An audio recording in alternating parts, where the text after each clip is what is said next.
Last week was our first playoff game, and my plaque psoriasis was so itchy under all my gear. Sometimes just thinking about scratching could take me out of the moment. And then my doctor told me I could get clearer skin with a pill called Otezla. Otezla apremilast is a prescription medicine used to treat adult patients with plaque psoriasis for whom phototherapy or systemic therapy is appropriate. Otezla can help you get clearer skin after just 4 months. Okay, ready for the next game. Talking to my doctor about a pill was a total game changer. Don't use Otezla if you're allergic to it. Get medical help right away if you have trouble breathing or swallowing, swelling of the face, lips, tongue, throat, or arms. Severe diarrhea, nausea or vomiting, depression, suicidal thoughts, or weight loss can happen. Tell your doctor if any of these occur and if you have a history of depression or suicidal thoughts. Live in the moment. Ask your doctor about Otezla. Call 1-844-4-OTEZLA or visit Otezla.com for prescribing info about cost, and more.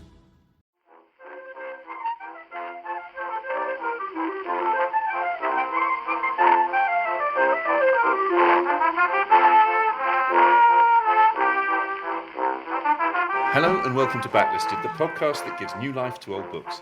You join us in the Soho editing suite of our sponsors Unbound, the website which brings authors and readers together to create something memorable. I'm John Mitchinson, the publisher of Unbound. And I'm Andy Miller, author of The Year of Reading Dangerously. And because we're all on our holidays in Wales or the British Library, but doing anything except sunning ourselves on a beach in Ibiza, we've got a slightly different show from the usual format. It might be difficult to imagine, but when we record a normal edition of Backlisted, we tend to overrun and we tend to occasionally digress. Which means, obviously, that we've got lots of juicy, funny stories, which for reasons of space or timing or the poor taste of our editor fall on the cutting room floor. Yes, however, as we're in a holiday mood, this is basically like the Simpsons clip show. It's like trying to, do you remember, John, that time we talked about that book? Do you remember that? We thought we'd stitch some of those outtakes together and we'd give you the chance to hear some of the things that didn't make the cut first time around. And so we've got some of our guests, including Kit Duvall and Rupert Thompson and Catherine Taylor, and of course, me and John. So enjoy. Without further ado. Kit Duvall came onto the show to talk about William Maxwell's So Long, See You Tomorrow. She also spoke about the work she does in prisons, helping inmates engage with books. And also, before we get on to Maxwell, there's one other thing I really, really like to get on the record on this podcast, which is I found totally fascinating. When we were doing the panel about what makes a classic, you were talking about your work in prisons, yes, with getting prisoners, yes, to read and engage with books. Could you just say what the books or the book is that is most likely to engage a prisoner in a British jail? I found this fascinating. Confederacy of Dunces. No. It is absolutely, if you meet a long-term prisoner, I have to say, and they can read, and of course that is a segment of the population, that's their book. I mean, you can talk to prisoners, if they're readers, you won't get it out of the library because it's just gone. They'll talk about that book over and over. And the thing is, right, why I was so surprised and impressed about that is I found that quite a challenging read. Yes. Yeah. So you can't underestimate or patronise anybody, can you? You've got to... I also think it's to do with the story about the book, about the writer, because he was, he died young. He's a loser. He's a Poor loser. old John Kennedy Toole. He wasn't discovered. He had this, difficult life, and then there's this great book, and it's got that sort of quirky, can't swear, but that attitude. There's attitude in the book, and it's a big book. And if you're doing a long time in prison, you don't read the thin books. You want the chunky read. You're doing your time, and you can get through So Long, See You Tomorrow before light out. So you don't want that. You want the chunky book that'll last you a while.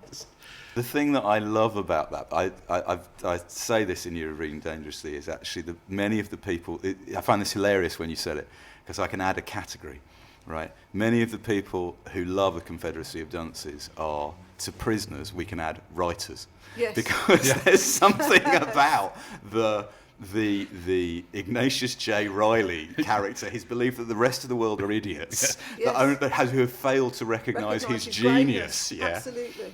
Which is itself, but he's also like John Kennedy Toole burlesquing his own frustration about not being able to get published, right? Totally. So everyone in it is like exhilaratingly angry in that book, right? You know what I mean? Yes. Which I can imagine really transfers both writers and incarcerated people. You know? Absolutely. I mean, yeah.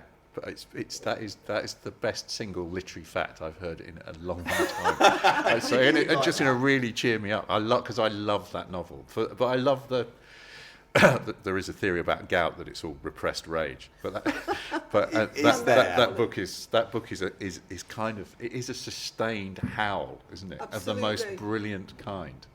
And it's also, you know, there's no self-pity in it, or if in a way the self-pity is transformed into something completely different. It's the self-pity is so absolute that it becomes something else. Yes. So we were talking about, so that's a classic, Confederacy of Dunces, and we were talking about Maxwell, who we are going to talk about in a minute as a classic. How did you get to the classics? Because I was really struck by what you were talking about, that you have read like A lot. some big old books, right? I have. I was brought up in a house without books. With two classic publications, the Bible and the News of the World, and that was your reading material. My mother was an Irish Catholic turned Jehovah's Witness, and my dad was a bus driver, so he just read the News of the World, and my mother foisted the Bible on us. I've read the Bible cover to cover at least 3 times. Amazing.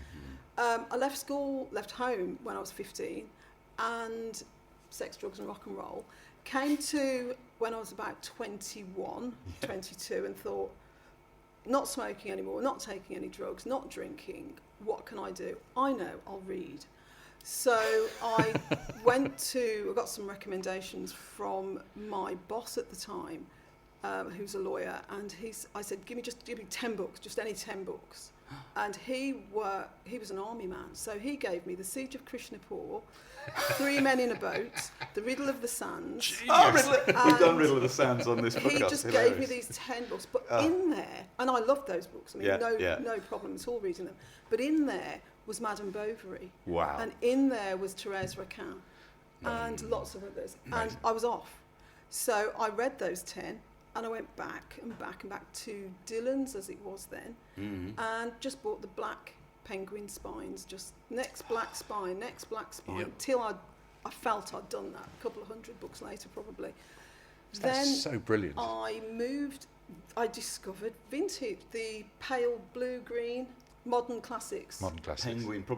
Yeah, Penguin Modern Classics. 20th century classics. That's or right. modern classics. So then it was Graham Greene. Oh my God, I was in heaven. Arnold Bennett, Patrick Hamilton, and I just devoured those books. Yeah. And so by 97, because that was if I started when I was 21, that was 1981. So by 97, I think I'd done quite a lot of reading, and I came across the Americans. I didn't get to the Americans because I was reading the French and the English, and then it was Henry James and blah blah blah, and I came across William Maxwell, and I am amazed. I didn't know it was published in 1980. I would have said from the reading of it, because I never opened the front, I just literally just went in cold. I would have said it was a 1940s, 50s book, and it had that feel of it, and I was amazed because when you asked me a forgotten classic, I wouldn't even say a book written in 1980, qualified, because it's just not old enough, which is why I said that, and it's a mystery to me that I thought it was. Well, it's not a mystery, I understand. I just want to commend you on the phrase Henry James and blah, blah, blah. because I didn't like it. I didn't like Henry James at all. Can I ask you if you Chewy, I think we'd have to say. have you carried on reading geographically? So have you gone through kind of like Russian authors? And then... I did some Russia and Poland. I didn't do much of Scandinavian countries, and Italy passed me by. I didn't do Italy. I don't know why. Nor much of Spain, and haven't done a lot of South America. I've done bits, obviously, but I couldn't say like France the grand really got tour. me. Yeah. It's absolutely brilliant. But also, I just thinking Alan Lane. That was that sense of a absolutely of a kind of a whole education that was accessible to Totally. everybody. That whole He accomplished that for me. and I think he did for millions of people as well. There was a wonderful thing I learned this week that in the week that it was published, the E.V. Röhr translation of the Odyssey was outselling. It was #1 bestseller in the paperback. It was outselling everything else. It's just that there was that fantastic moment I think it was a review of Pevsner that was saying there was this sort of post-war moment when actually the excitement that people could educate themselves and that Yes. classics were there, and that there was it's such a great story. Over the last 2 years, we've had some rather strange memes that keep popping up, and off-the-cuff remarks that strike a chord with members of the Backlisted family. Can I call you that? Well, I think I can. Anyway, one of these recurring themes, possibly because of the show we did on All the Devils Are Here by David Seabrook, is slightly dilapidated English seaside towns. Here's Andy explaining more. Well, before I tell you what I've been reading this week, I need to update you on an important matter pertaining to our last podcast, our Patrick Hamilton extravaganza, Ultimate Backlisted TM. With an additional pod for those With of you. It's So available. good, we had to record more than we... Available right now. So you might recall at the beginning of the last episode, I related a true story about seeing the actor Peter O'Toole launching his autobiography at an event at the Grand Hotel in Eastbourne 20 years ago, where he was asked, how do you write your books? And he replied, I use a pen and a piece of bloody paper. That was the end of the Q&A. Well, somebody was listening to that, and I had a message this week from Jonathan Main, who runs the brilliant independent bookshop in South London, bookseller Crow. And he sent me this message, which I'm going to read out verbatim because it really made me laugh. He said, just listen to Hamilton podcast. I too was at the O'Toole breakfast in Eastbourne and can confirm your story. He was smoking using a long cigarette holder and he was wearing a cape. My friend Stephen and I were staying at an old hotel on Eastbourne seafront. It had a rickety old lift with the old iron concertina gates that ran down the middle of it. The night before the breakfast, we had been out late and returning to the hotel, found the doors locked. It took us some time to raise the night porter, who appeared at the door in a panic, opened it, and ran back towards the lift, shouting, "She's gone! She's gone!" Whereupon, much to our pissed bemusement, the lift creaked downwards, the gates pulled back, and a recently deceased old woman was wheeled out on a gurney. Just thought you might appreciate, Jay. So thank you, Jonathan, for both confirming my story and one up. That must have been a Booksellers Association conference. It was, yeah. It was the BA I think conference. I was at that conference as well, but sadly not at the Peter O'Toole launch. Great idea for a book launch outfit for me, actually. I'm just thinking a cape and a long cigarette holder. It's never a bad amazing. look, surely. The critic and writer Catherine Taylor chose Vladimir Nabokov's, or Nabokov's, The Gift to talk about when she came on Backlisted a few months ago. There was so much in the book that we didn't manage to get on to the rich topic of the various letters Nabokov sent to agents, acquaintances and the like. Here's some of the stuff we had to leave out. We must also stress Nabokov's humour. The humour in the book and the humour in everything Nabokov did is very, very present. And Proper wit. I've got a letter here that he wrote to his New York agent, Altagracia de Janelli, in 1938, and she was attempting to place translation rights in Dar, The Gift, and Dmitry Nabokov describes her as the most energetic of a platoon of agents who homed in on VN after Laughter in the Dark. And this is in response, Nabokov wrote this letter in response to a reader's report, which the reader's report has been lost, but we have the letter. Okay, Brilliant. We have the letter. Here we go. It's a Nabokov novel. A lost Dear reader's Mr. report. Janelli, I am writing from a small mountain resort. I mean, that's pure Kinboat right there. Anyway, I am writing from a small mountain resort. On the whole, I rather liked N's description of The Gift, although it is very superficial. There is a lot more in my book, both for the connoisseur and the lay reader. Here are some objections. The Gift is thoroughly realistic, as it tells the story of a definite person, showing his physical existence and the development of his inner self. As he is an author, I naturally show his literary progress. Moreover, the whole story is threaded on my hero's love romance, with the underground work of fate revealed, an essential point, which N has entirely missed. My style and methods have nothing, italics, in common with Joyce, though I greatly appreciate Ulysses. The novel is not, quotes, a crazy quilt of bits. It is a logical sequence of psychological events. The movements of stars may seem crazy to the simpleton, but wise men know that comets come back. Whoa. I don't understand why your reader should be, quotes, astonished at the, quotes, insertion of my hero's work's biography.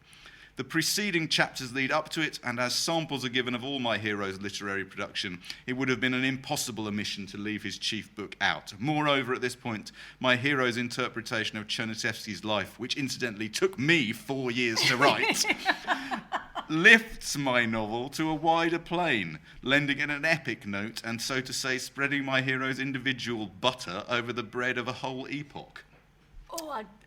In this work, Chernyshevsky's life, the defeat of Marxism and materialism is not only made evident, but it is rounded out by my hero's artistic triumph. As to the interest which the gift might represent to the foreign American reader, I want to repeat that I know how to translate the book in such a way as to even avoid the necessity of footnotes. Human interest means Uncle Tom's Cabin to me, or Galsworthy's drivel, and makes me sick, seasick. Your faith in my work is of the greatest value to me, and I thank you warmly for your kind words. Yours very truly, Vladimir Nabokov. Isn't that wonderful? I love him. There's another interview, just in case we got time, of him about the modern world, which, it's just, he don't use phrases like modern world to Nabokov, he'll skewer you. So, but he comes, I love this. What I feel to be the real modern world is the world the artist creates, his own mirage, which becomes a new mir world in Russian, by the very act of his shedding, as it were, the age he lives in. My mirage is produced in my private desert, an arid but ardent place with the sign "No caravans allowed" on the trunk of a lone pine palm. Arid or ardent? Oh, yes, very good. I know, no caravans. Sorry, it's just too good. We could go. So much more to say. We've got so much more. We haven't got onto Poshlost at all, which is huge and important. I did mention it in my tweet. A huge and What do you want important. to say what it is? Go on. You got one line. Go on. Fundamental concept in Nabokov, isn't it? The thing that he kind of writes, as it were, against. Well, it's posh lust, but he refers to it as posh lust because he was a great punner, and it's about the phony and the vulgar, and it's deeply kind of it's a very Russian concept. It's one of those fairly untranslatable Russian words which we're now actually trying to translate for the sake of this programme. But he accuses, certain writers of actually, Gogol in particular, I think, of falling victim to a certain banality of writing. It's the sort of, it's kind of critical banality as well. All of those kind of, people who call things extraordinary and remarkable on podcasts, that kind of awesome. His whole life was lived against the reductive, wanting to be able to reduce things. He was about making things more complex and patterns, and he did not suffer the lazy reader. He did not suffer the lazy reader, as we have said on this podcast several times. But I love the idea that he was looking. How you tell a butterfly, a new species of butterfly, is to examine in a microscope with a microscope its genitalia, and that's what he was. You were talking about the amazing Nabokov's Butterflies book, the sketches, and all his novels were written in pencils. And they also used index cards, Yeah. and in fact Fyodor in the book, obviously, he uses index cards to write his book too. So this is the bit that I put in Year of Reading Dangerously from Lectures on Russian Literature. I may, if I am lucky, tap the deep pathos that pertains to all authentic art, because of the breach between its eternal values and the sufferings of a muddled world. This world, indeed, can hardly be blamed for regarding literature as a luxury or a toy, unless it can be used as an up-to-date guidebook. As is usual on Backlisted, we're going to pause now for a moment to let an author from the Unbound stable tell you about their latest book. And this episode, it's Martin Fitzgerald, the author of Ruth and Martin's Album Club. My name is Martin Fitzgerald, and I am the author of a book called Ruth and Martin's Album Club. And Ruth and Martin's Album Club is a book, formerly a blog, where we would make famous-ish people listen to albums that they'd never heard before. We started the project, I guess, with just some friends of mine and some journalists, and within sort of 18 months it became relatively popular, to the point where something that started out as a hobby for me, and I guess a little bit of a time suck in sort of evenings and weekends, ended up with us making, J.K. Rowling listen to the first Violent Femmes album. We also had politicians. We had Tim Farron listening to NWA. We had a guy from the House of Lords listening to Public Enemy, and we were interested. It was a kind of antidote to 1001 albums you must listen to before you die. I've never really understood that sentiment. Ruth is a real person. I saw her about an hour ago, actually, and she's fine. There were lots of people that really didn't like the albums that they ended up listening to, but it was all done in an overall spirit of that doesn't really matter. There's no right or wrong here. So what I would hope that people got from the book is that just sense of fun, that it doesn't matter, because it doesn't. Every album that we did, I really liked. But I didn't mind when someone didn't like the album, as long as they made me enjoy them not liking it. So I want people to laugh at the book. I want people to be interested. A big part of the book is the stories of these artists. And what I've tried to do there is to not cover old ground and not do music journalism in inverted commas. I've tried to tell adventure stories because I think that all of these bands or singers, whether it's Elvis or Kendrick Lamar, if you tell them from the point of view of before those people made it, they are adventures and they're funny and strange things happen. And yes, you can talk about recording techniques and you can talk about the Summer of Love and you can talk about doing a complicated album on a 4-track recorder, or you can say Paul McCartney was 24 when he did Sgt. Pepper. That's kind of mad, isn't it? Because that's now seen as vintage and progressive and classic. But he was like a kid. That's weird. I tried to tell the stories with a sort of lightness, and I think the guests had a sort of lightness to it too. So I would want people to read it and maybe check out the albums if they wanted to. That would be good. But mainly people just to read it and to smile and to realise that you can take music seriously by not being serious about music sometimes. Ruth and Martin's Album Club by Martin Fitzgerald is available to order now from all good bookshops or from the Unbound website, unbound.com. Backlisted listeners can get a discount by putting in the code BACKOFF, that's BACKOFF, at checkout. We've talked about books enough. Now for some capitalism. After that short interlude, we continue to rummage amongst the offcuts from the past editions, and we return once more, perhaps inevitably, to Eastbourne, where no doubt one day we shall all retire. It turns out that the novelist Rupert Thompson is a product of that town, as he explained when he came in to do the podcast. So I may have just So my mum lives in Bexhill.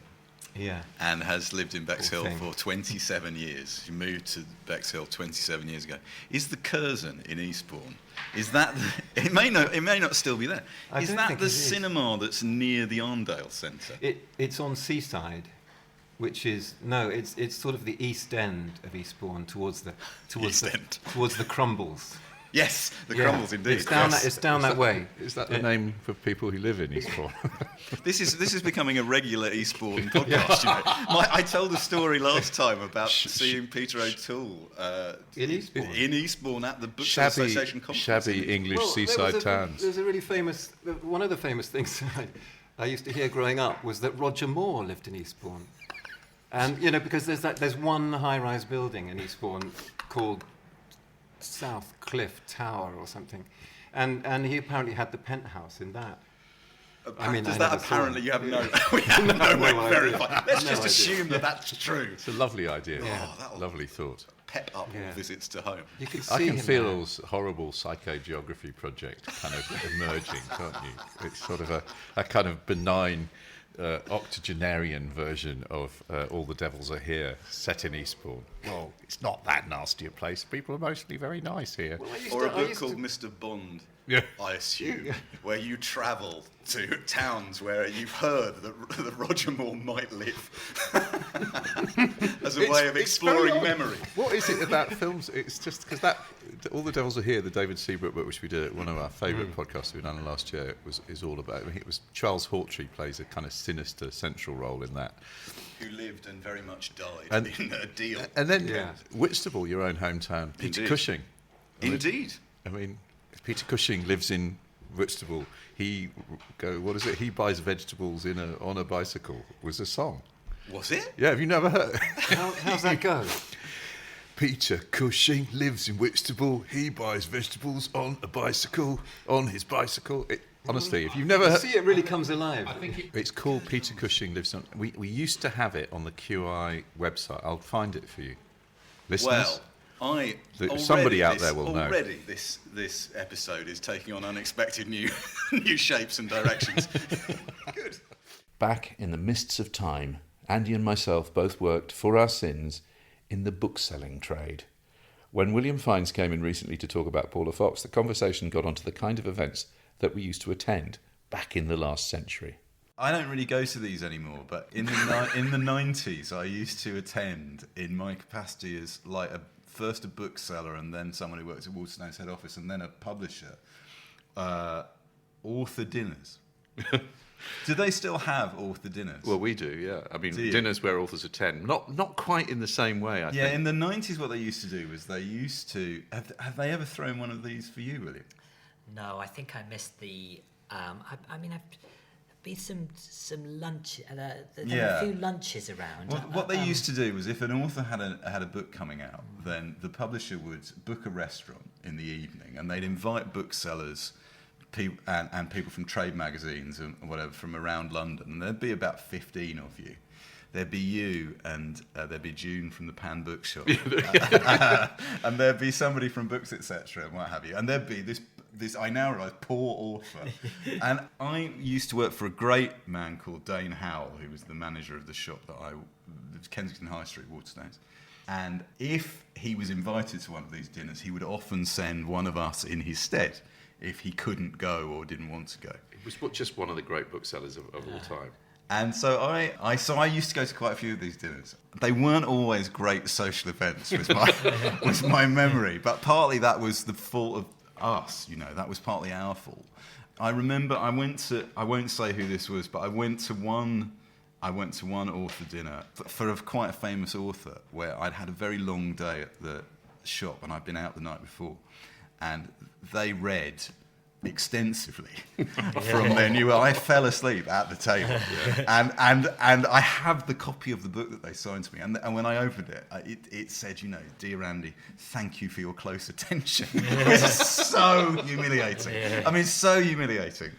But I know, it's terrible, isn't it? It's terrible. I keep it as a reminder, that you should... behave yourself properly. I once went to a dinner somewhere in Chelsea. I can't even remember where this was. It was for the publication of Sir Roy Strong's diaries, and it was when I was at head office, and so it was a dinner for like a dozen people tops. And I really like Sir Roy Strong. He is a very intelligent and entertaining, brilliant storyteller. And he went round the table. He did a thing after dinner. He went round the table and he said to each person, "And who are you? And where do you work? And what have you got? He got to me and he said, "And who do we have here? This young gentleman who looks like a cross between Keats and the young Mick Jagger." Clearly this was some time ago. Now that I look like, Mick Jagger as he looks now and Keats as he looks now. But that was really, really fun. That was really, really nice. That was for his diaries from the 60s to the late 80s. Yeah. I'm waiting for the publication of his diaries for the period in question to see if there's a mention of Keats, Mick Jagger. Remarkable. But I also, in 1997, I sat next to the Doctor Who actor Tom Baker, at a Waterstones Managers Conference. And it was to tie in with the publication of his memoir, Who on Earth is Tom Baker? And now Tom Baker, my absolute childhood hero as Doctor Who, and you know, there are many, many good Tom Baker stories, but one of which is Tom. Yeah, Tom very much then, and presumably still does, like to drink, and so I sat next to Tom throughout the dinner. We ate and we drank, and it was a great highlight of my life, let alone career. And towards the end of the meal, Tom Baker turned to me and he said, "You're a very good-looking boy." I said, "Thanks very much, Tom." "Yes, you're a very good-looking boy." And then he looked at me and he said, "But what will you do when your looks fade?" And I should have said, appear regularly in a non-visual medium. As well as chatting about books, writing, writers, and occasionally when we've finished, we retire to the pub and chat about other stuff. As this is a kind of summer special, we'll leave you with a cautionary tale of why you should always wear footwear when swimming in the southern seas. We hope you enjoy the show. We'll be back in a couple of weeks with a more regular edition. Goodbye. So this is right up there with bad holiday stories, bad holidays I've lived through. It was actually a wonderful place to be. I was on the island of Rarotonga in the Cook Islands with my family, and I was finishing, as traditionally I was doing on holidays, was finishing a book, which was the first draft of the second book of General Ignorance, the QI book. So I spent basically all week researching. Amazing, there was quite good internet out there, researching stuff and writing up these ridiculous questions that you think you know the answers to but don't. Yeah. The last day I'd sent it off, and I was able to tell the boys that finally I was going to be able to go out snorkeling with them. And having been kind of absolutely on top of them all week long, telling them to wear reef shoes, I thought I'd go and have a snorkel. I went and had a snorkel. We had a great time. I had a sort of morning ritual. I always used to like to go and find a blue starfish. That's why there's a blue starfish on my phone. Oh, yeah. Incredibly beautiful things. And sort of weird blue things are odd in nature. Yeah. Found a blue starfish and then just landed gently on the sea floor, felt a little prick, and then was just sort of swam back, was casually, and the prick got worse and worse. And by the time I'd actually got back, it was actually really quite sore. And my brother noticed that. He said, "You're limping." Why? I said, "I don't know. I might have stood on something." And he said, "Well, are you sure you didn't stand on something really dangerous?" I said, "Oh, what's the chances of that? I've only been in the water for 20 minutes."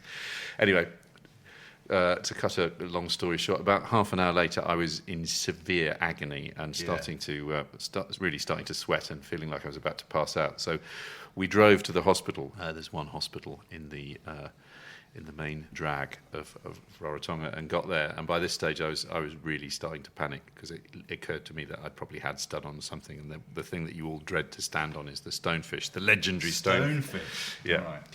So I go, and being very English, I go up to the counter and say, "I appear to have stood on something in the reef." And the woman was very relaxed. She said, "Oh, go on, sit down. Don't be worrying, you'll be fine." And Rachel's saying, "I don't think he's going to be fine. He doesn't look fine to me." And she said, "Well," she said, "he stood on a stonefish." What kind of pain? What kind of pain? The pain is a very, very intense pain in the puncture wound that you can feel, but it gets worse and worse and worse. Yeah. I mean, it's incredibly sharp. And I mean, you do start to. I mean, I was starting to really find it difficult to remain conscious. Okay. Partly shock, I suspect. So not nice. None of this was good. Anyway, she says, "I'll go and see if I can find the doctor." Rachel said, "The doctor? Isn't this a hospital?" Anyway, I was by this stage. The only thing I could do, I was sort of hopping around, trying to, kind of. And I saw a guy in scrubs, and he said, "Oh, no, it's all right, the doctor will be through." So I saw the doctor looked at my foot, he listened to the story, and he said, "Yeah." He said, "I've got some good news and some bad news." I said, "Well, what's the good news?" He said, "You're not going to die, it's only one spine." He said, "We had a kid last year, 3 spines, had to chop his foot off."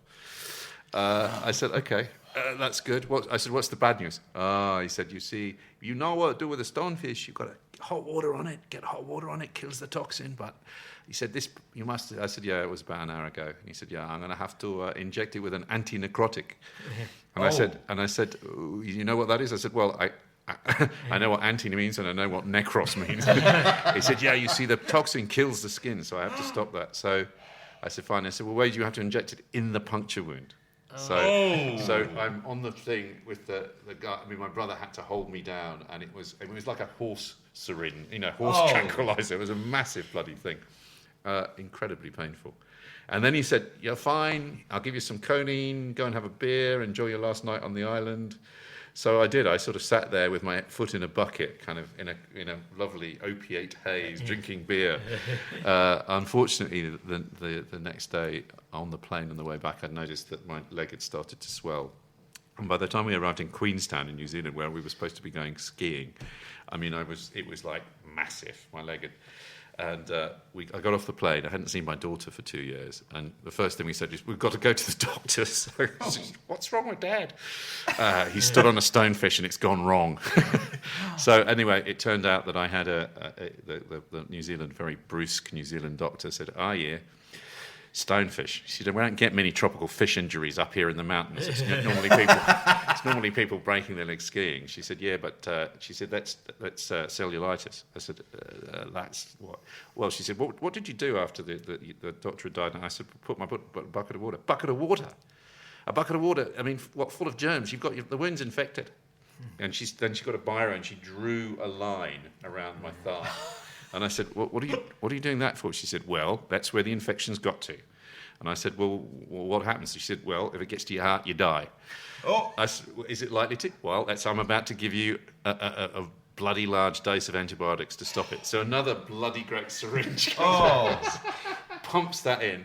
And then she said, right, now you're not allowed to drink, you're not allowed to... And I said, what antibiotic was that? I'd just written a question for QI about, can you drink and have antibiotics? It turns out you can drink with almost all. There's 2 antibiotics of the 100 that are available that react badly with alcohol.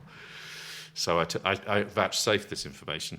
She said, smart ass, right. Said, okay, yes, you can. I said, well, look, I've come here to drink wine with my best friend. I haven't seen him for 10 years. It's Central Otago Pinot Noirs. I want to drink them. She said, all right. She said, you can have a drink as long as you keep your foot above your heart. And if you can find a bar in Queenstown that will serve you, good luck to you. Yeah. Anyway, cut to about an hour later, and there I was with my foot on a bar. I managed to arrange a stool with a large glass of Pinot.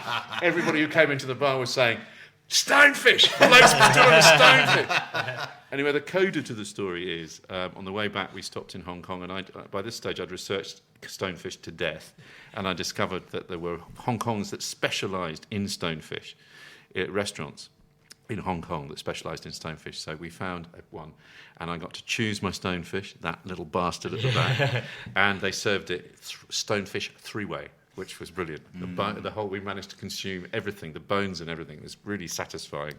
But yeah, I mean, just wear reef shoes if you find yourself some tropical soup.